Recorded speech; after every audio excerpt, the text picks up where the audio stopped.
In the New Testament, there was no church that was more generous than the Macedonian church. In 2 Corinthians 8, 1-5, Paul tells us how their joy overflowed in rich generosity. The encouraging thing for us about this joy was the circumstances it came from. Paul explains that they were in the midst of severe trials and extreme poverty, and it was in these times that God gave them this overflowing joy that resulted in generosity. Trials and suffering couldn't shake these believers because they didn't care about stuff. Their secret was not what belonged to them, but who they belonged to.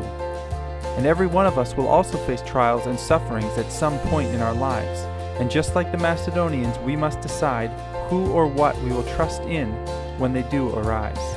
So let's look at 3 truths that the Macedonian believers teach us that will help us obtain the same joy and generosity they had in their extreme poverty. First, nothing can shake the joy of the generous. Paul's description of the Macedonian state of affairs should not be taken lightly. Severe tests of affliction and extreme poverty. These circumstances were more than minor setbacks, yet God gave them the joy to not only make it through, but to give generously in the process. Secondly, generosity flows from a heart of self-sacrifice, not self-preservation.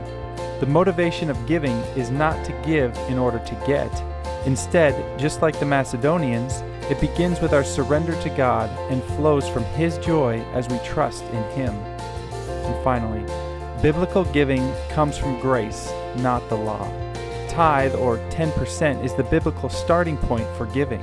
Jesus validated this in Matthew 23, but as the Macedonians showed us, their giving was a direct result of the joy they found in God's grace, not from an obligation to give. These verses model for us the response God is looking for when we look at our financial situation. Paul tells us that the Macedonians gave themselves first to the Lord, and in the same way we should approach our finances by first affirming or reaffirming our commitment to trust God's promises. And secondly, we are told the Macedonians gave. Their generosity was the proof of where their joy really came from. And in the same way, our giving echoes what our hearts are trusting in.